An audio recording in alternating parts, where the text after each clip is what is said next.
Un abrazo para Mario, Álvaro, Gerardo y todos los amigos de la FIL. El paso de los días acelera el deterioro económico y hace más sensible el impacto social y emocional que imponen la falta de recursos y la soledad. Estamos en las primeras fases de la crisis. Para América Latina, lo peor está por venir.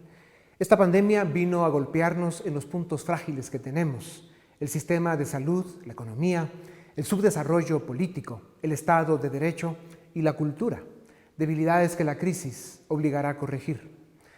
No es fácil la encrucijada a la que nos enfrenta la pandemia.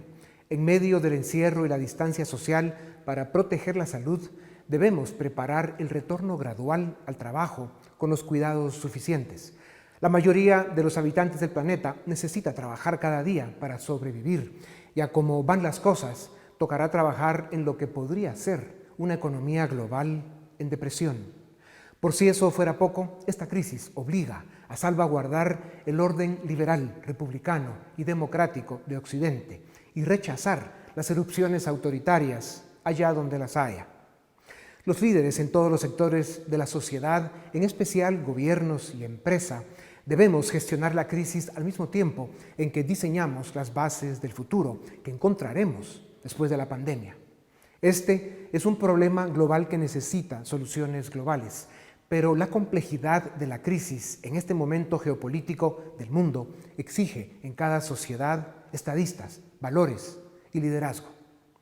Estamos a las puertas de un nuevo orden mundial del que tenemos más dudas y temores que datos y certezas, pero no es la primera vez que la especie humana se enfrenta a eventos que cambian el curso del destino y la historia de las naciones, o como en este caso del mundo. Las persecuciones, las guerras, las pestes, la Gran Depresión y otros capítulos estelares de los últimos 2 milenios marcaron los momentos que definieron lo que hoy somos como especie. Una especie que no ha sido perfecta y nunca lo será, pero cada siglo y cada generación enfrentó su hecatombe y la superó. Y siempre floreció una civilización más humana, más inteligente, más próspera y civilizada. Todo pasa y todo cambia, pero la vida sigue. De nosotros depende pasar de la intemperie y la soledad a la compañía y al abrazo de la gente que queremos. De nosotros depende construir el nuevo mundo que dejaremos a las siguientes generaciones.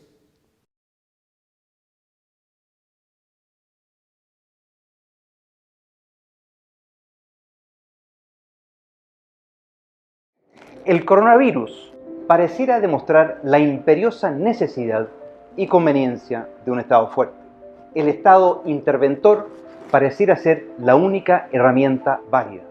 Y en Chile, pocos meses previos al coronavirus, tuvimos una revolución que echó por la borda todo lo que habíamos avanzado en términos de progreso y movilidad social. No era admisible que en el contexto latinoamericano hubiese una llama de libertad y dignidad basado en los ideales de una sociedad libre y responsable. En la antesala de ser los anfitriones de 2 eventos de impacto mundial, donde Chile seguramente recibiría un justo reconocimiento, nos cae una bomba atómica. El mayor perjuicio ha sido una débil reacción de parte de nuestro sector. El amedrentamiento ha surtido su efecto. Tan pronto salgamos del coronavirus con un Estado omnipotente, nos deberemos abocar a reescribir las bases para una nueva institucionalidad que proscriba cualquier atisbo del llamado neoliberalismo. El panorama es desolador, o sea, nos llueve sobre mojado. Mi reflexión hoy, sin embargo, no es enteramente fatalista. Es evidente que son nuestras las ideas las que nos van a sacar de una gravísima recesión mundial que va a impactar seriamente a una economía abierta como la chilena, y que la armería del Estado, ingeniosas y necesarias medidas del Banco Central y de la Hacienda Pública, solo podrán establecer un marco general dentro del cual se va a requerir, como nunca, el ingenio y entusiasmo del sector privado, individuos, sociedad civil y empresas. Si ayer había un margen de maniobra para no salir a la defensa de nuestras ideas. En el contexto del impacto económico del coronavirus, se empieza a aclarar que hoy nuestras ideas son más necesarias que nunca. Me imagino que lo que inspiró a Hayek en plena guerra era su preocupación por el impacto sobre las libertades del esfuerzo de ganar la guerra, donde el Estado lo era todo, y pocos pensaban que podría ser un mal necesario por un tiempo limitado. Hayek puso en el tapete el tema central para recuperar la dignidad de las personas y las economías, en un momento en que el Estado resolvía todo y en que seguramente el poder adquirido no iba a ser devuelto por el Estado sin dar una lucha seria. Hoy, nuestra Fundación Internacional para la Libertad está llamada a desarrollar un rol similar, quizás, al que lideró Hayek. Cabe señalar que El Camino a la Servidumbre se publicó en el Reader's Digest, un pasquín de divulgación masiva para gente quizás no muy letrada. Nuestro desafío es que las ideas que nosotros abrazamos y tratamos de transmitir lleguen a las masas, que lleguen a ser populares. Quiero pensar que el coronavirus nos puede brindar una oportunidad única para propagar nuestras ideas. Están dadas las condiciones para que nuestras ideas vuelvan a relucirse, porque solamente con nuestras ideas vamos a salir de la grave crisis económica y social en la que estamos envueltos.